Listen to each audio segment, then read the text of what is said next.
السلام عليكم، مرحبا بكم معي من جديد بالقناه. معكم ليلى. نتمنىكم كاملين تكونوا بأتم الصحه والعافيه. اليوم ان شاء الله نقدم معكم طريقه تحضير عجينه البيتزا بحال اللي كتباع من برا تماما، بواحد لاستيوس وبطريقه اللي هي سهله جدا جدا. هانتوما كيف كتشوفوا راه كتجي ولا اروع. كذلك نقدم معكم الصلصه اللي كنحتاجوها البيتزا، كتجي خاتره وبنينه بزاف بزاف. هانتوما كيف كتشوفوا راه كتجي رائعه فعلا. كنتمنى انكم تجربوا هذه الوصفات لانه اكيد غادي ينفعكم في شهر رمضان ان شاء الله. كذلك كنتمنى كنتو اول مره كتشاهدوا الفيديو او كتزوروا القناه نقول لكم مرحبا والف مرحبا. انضموا للقناه بالضغط على زر الاشتراك الاحمر اسفل الفيديو وفعلوا الجرس باش دائما توصلوا بالجديد. بسم الله على بركه الله. نبدا بالمكونات والطريقه، فتابعوا معي الفيديو للاخير وفرجه ممتعه. اذا اول حاجه غادي نحتاجوها هنا هي غادي الخليط ديال الخميره نخدموه في الاول. عندي هنا 250 ملل ديال الماء دافي، كأس إلا ربع ديال زيت الزيتون، ملعقة من السكر الخشن أي سنيدة، ملعقة كبيرة، ملعقة كبيرة من خميرة الخبز الفورية، شوية ديال الريحان وشوية ديال الزعتر. هادو كيبقاو اختياري، لو ما بغيتوش تضيفوهم ما تضيفوهمش. إذا غنخلط الكل مع بعضياتو. بسم الله.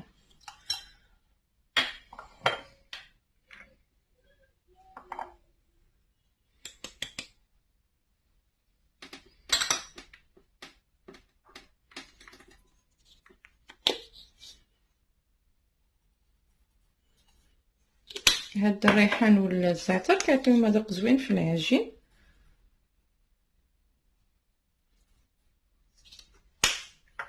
ونضيف كذلك الزيت. صافي غادي نخلط الكل ونخليهم يرتاحوا واحد المده ديال 5 دقائق. هذا نبداو نحضروا العجين.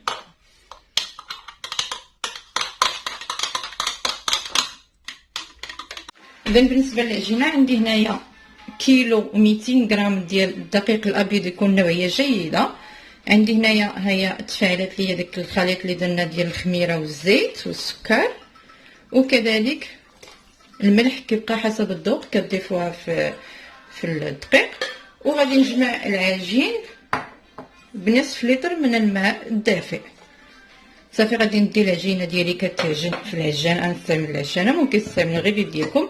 اهم حاجه هو ان العجين تعجن مزيان، يعني تدلك مزيان ونعاودو نتلاقاو ان شاء الله. من بعد ما كنجمعوا العجين كنعجنوها مزيان كنحصلوا على بهذا الشكل. بالنسبه للماء البنات دائما تنقول لكم على حسب النوعيه ديال الدقيق ديالكم، يعني ما تضيفوش داك 500 ملل من الاول. نتوما كتضيفوا نتوما كتعجنوا حتى تجمع لكم العجين. المهم خصها تكون بهذا القوام هذا، كي خصها تكون شويه كتلصق باليد. صافي غادي نعاود نجمعها هكذا في سطح العمل ونديرها في واحد البول اللي تيكون مرشوش من قبل بالدقيق، ونخليها تخمر على الاقل واحد المده ديال ساعه. هانتوما كيف كتشوفوا كتجيني على هذا الشكل، كتجيني عاطيه الطور في الخدمه. فوالا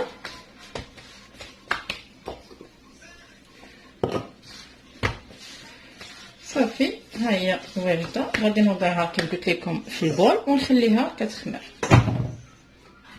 ندوزو نحضروا لاصوص ديال البيتزا اللي ممكن حتى هو نحتفظوا به ونخليوه عندنا في المجمد اولا الثلاجه، كيبقى مخير وما كيجري حتى شي حاجه، وهو باش غادي نخدم ان شاء الله في هذه البيتزا.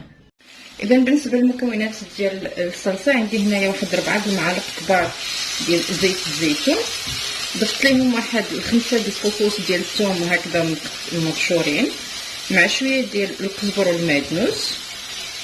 غادي نخليهم يتشحروا مع بعضياتهم واحد شويه.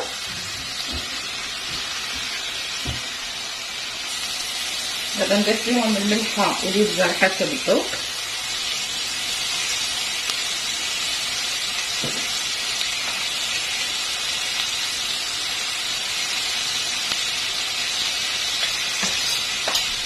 واحد المعلقه صغيره عامره ديال البابريكا اولا التحميره،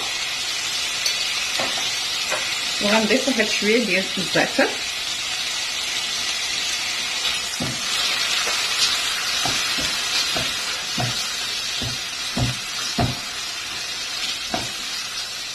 ثم غنضيف عندي هنايا واحد 2 حكاك ديال صلصه الطماطم. انا استعملت صويص كتكون مخففه. الا ما عندكمش كتستعملوا غير الطماطم المركزه وكتخفوها بالماء. هذه راه كتكون اصلا مخففه، كتاخذوا جوج منها.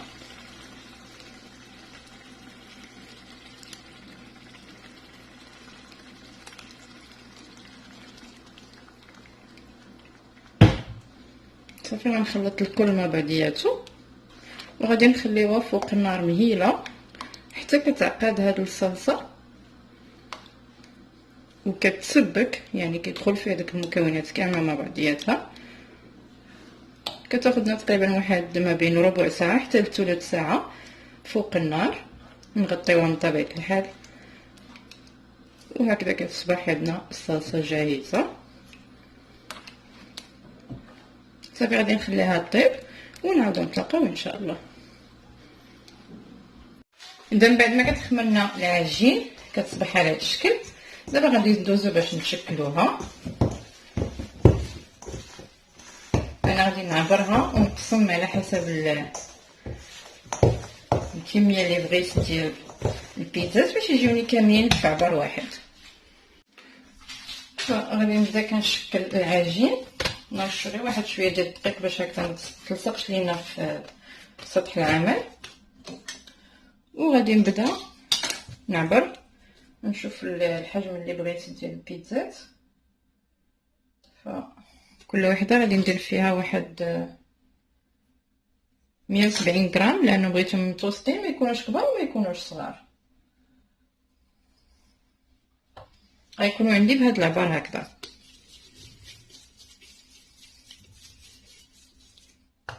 صافي نديرهم فوق شي منديل بيد ما ساليت هادشي كامل، العجين اللي عندي كامله.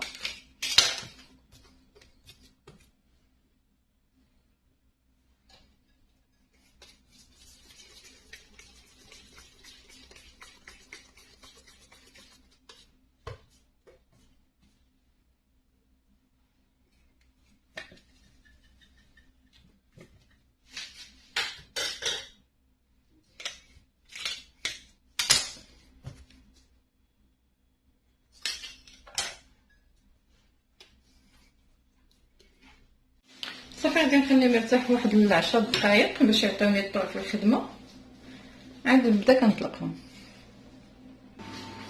صافي غنبدا باول وحده ونبدا كنشكلها. بالنسبه للعجين خصها تكون رقيقه، والفران راني شعلته كيسخن على درجه حراره 200. صافي ونطلقوها نحاول نعطيوها بهذا الشكل اللي هو دائري.